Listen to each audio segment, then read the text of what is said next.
مضمونة من الجانبين. يمشي كريستيانو رونالدو يخسر كرة، هو زعيمهم وقائدهم مصاب. هذا هو فرناندو سانتوس، الرجل الذي لم تخسر معه البرتغال ولا ماتش. 13 مباراة، 9 انتصارات و4 تعادلات.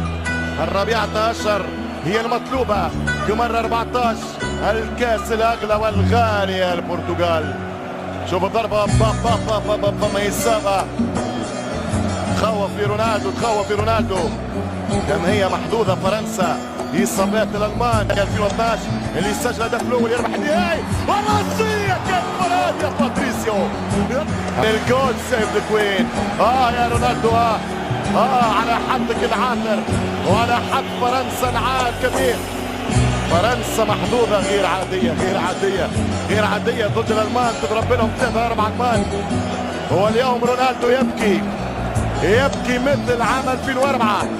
في 2004 وكان يافع عمره 17 سنة، خرج مهزوم مجروح مصدوم. رونالدو يصر على العودة، ينسى آلامه، ينسى دموعه، ينسى همومه وأحزانه، ويريد أن يفرح ربي. عاد كرة طويلة، رونالدو خطيرة والتسديد. غضب من كريستيانو رونالدو. صعب أنه يكمل مباراة، مستحيل يكمل مباراة. فرناندو سانتوس أخذ المعلومة ورونالدو يغادر القمة.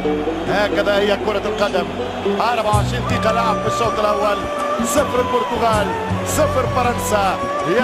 يتركهم وهم في نتيجة التعادل، ولكن يتركهم بالرغم من العزيمة للجول.